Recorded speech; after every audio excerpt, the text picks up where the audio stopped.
tell us a bit about the 2020 candidates. You changed a few things up. How many camps did you have?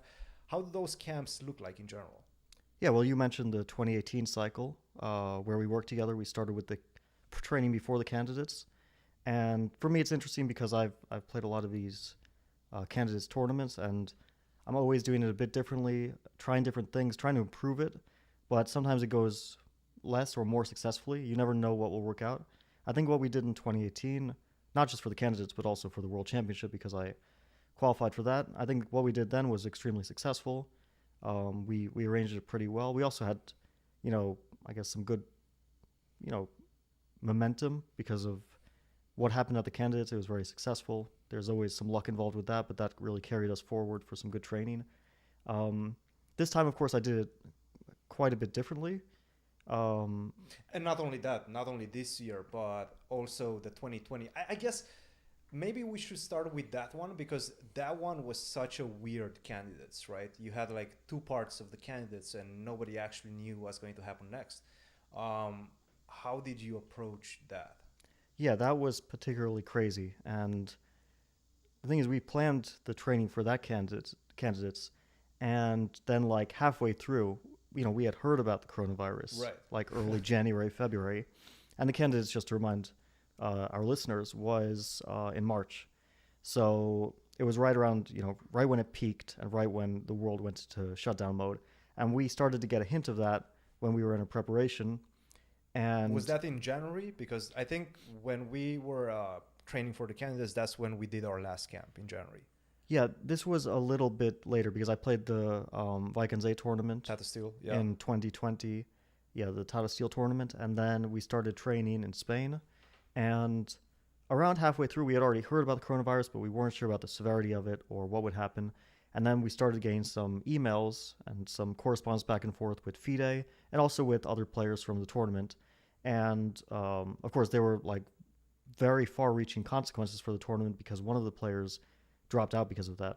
Timur Rajabov, he said, I think the candidates should be either postponed or, we should think about a different time to do it because this is happening. And, I agreed with him at the time. I thought that, like with travel, especially, and the fact that people are coming from so many places and like the consequences of this are a little bit hard to predict. Do you That remember how that discussion first started? So it was Timur who brought this up, and then who took the final decision to keep the tournament going?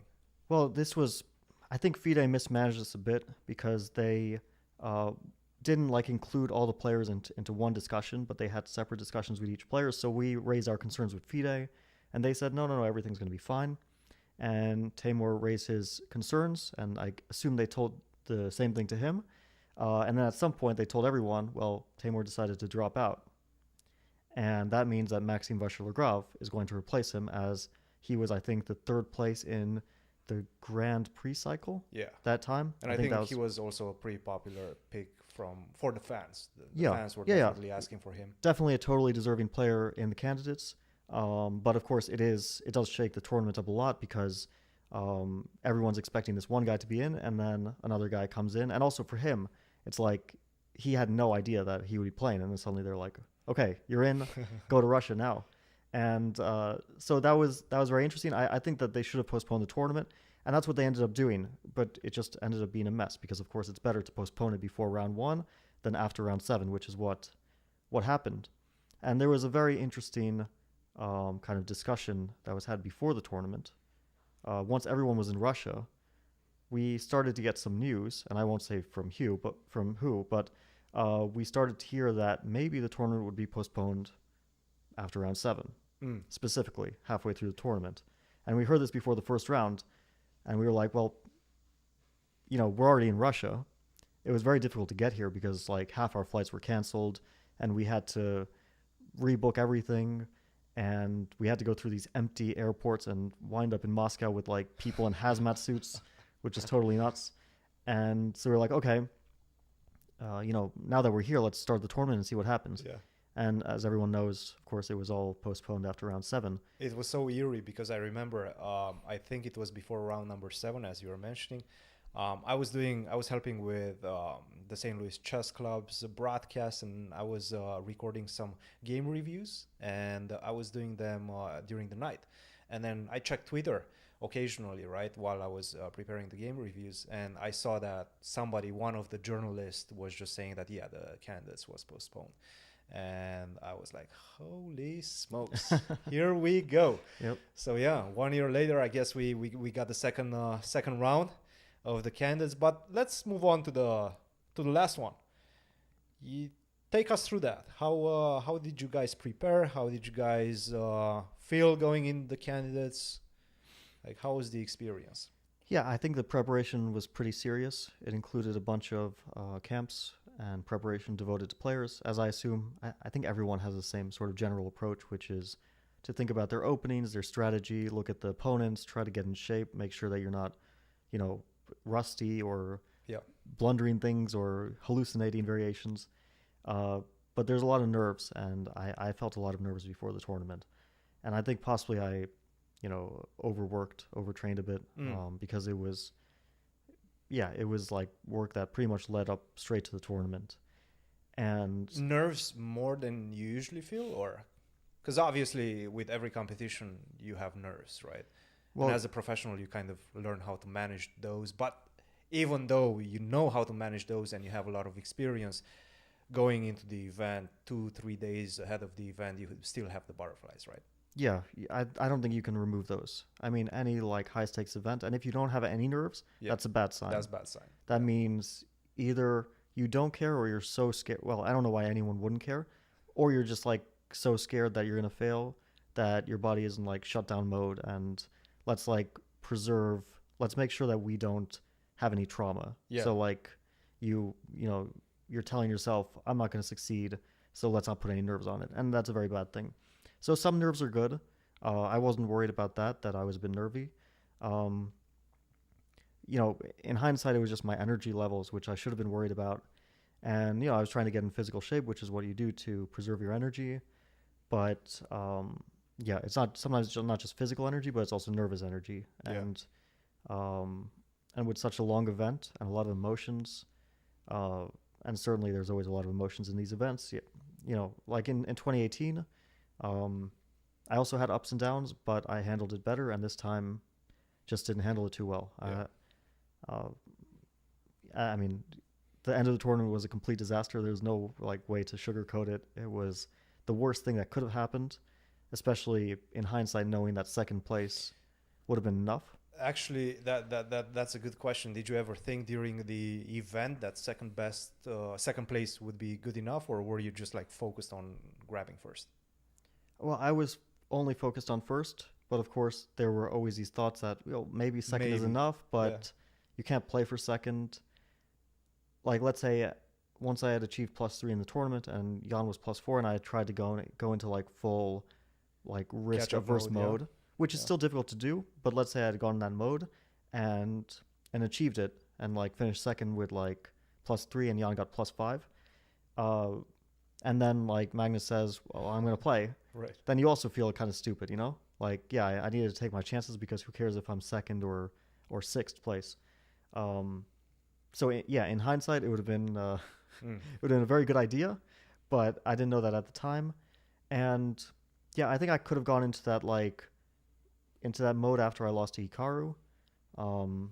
That was round 7 or 8. That was round 8, and then Round I 8. drew Jan. And okay, of course I was trying to beat Jan and didn't manage it. But that game really shook me up not because I like spoiled the advantage, but because I blundered something which was extremely. Was that the one where you were white or black? You That were was the white. one. Yeah, I played him with black in the second round, and then with white. You got a better position with black as well. Yeah. In both games, I got good positions at the opening. The second round one, I was even objectively winning. I didn't realize that. And in the ninth game, I knew that I was much better, but I couldn't find the way. Well, I thought I found the way, but I hallucinated something in the variations, and not to get into any of the chess details, but it was a very, very silly blunder. And even more so, and people like didn't think about this because it looked like I just spoiled an advantage and made a draw. Right. But at some point, I was getting super low on time and also getting a worse position. And I started to think, well, this is going to be the stupidest thing ever. Not only did I spoil a safe and big advantage, but now I might even lose this game. So that takes a toll on you, right? Like Yeah, psychologically, yeah. energy-wise. Yeah, for sure. I was very shaky at that moment. So I kind of felt that. But then I also wanted to beat Duda with black. I was thinking, like, I kind of have to win this game. So it was like my mindset was all over the place at that moment. That was the game where I felt that, yeah, you're probably right now out of contention for the first after Yeah. you lost to Duda. Because at that point, it still felt that if you string a couple of victories together, then you will be just fine. But that loss with the black pieces, and I remember also you were, it felt like you were quite disappointed looking on camera and seeing everything that was happening. Yeah. Did you feel that way as well, or were you still within contention in your mind? Well, like, mentally, I kind of gave up after I lost to Duda Do that, yeah. because I felt like there's no way to get first anymore. It's too much of a gap. And I didn't feel like second would amount to anything still. My coach was telling me, well, you still got to play for second because there's still a chance. And Yeah. in hindsight, of course, he was 100% right. And so I that's what I was trying to do. And then against Ding, I got like a huge advantage. But this was just like, okay, that's where I really lost my chances to qualify. Because even if I had just drawn that game, I would still been in contention. I would have been tied with Ding. And who knows? It was 2 rounds to go. It was such a wild event, yeah. Like Rajabov, after the first half, it felt like he will probably end up last, and then he strung together a couple of victories, and then he was almost within like half a points from qualification, right? It Yeah. was just wild. Yeah, I mean, once second place opens up, Yeah. this is such a rare, I think, unheard of occurrence. Yeah, I can't even like remember going back in chess history when this happened. Once second place opens up, like anything is possible. mm. But the thing is, like, we were only thinking, and I think most people were still thinking this, that it's like first place or bust, and that was my mindset. So I was thinking, okay, everyone's behind. Like, Jan is on +4 at some point, like halfway through the tournament. Ding is -1. This guy's -1. That guy's -1. It's only I can really catch up to him. That was my feeling, and it was kind of true because he did run away with it, and I was the only one who, at least, like, if I had strung a few wins together, I was in striking distance. But yeah, that we could have been playing for second, that's a whole other story.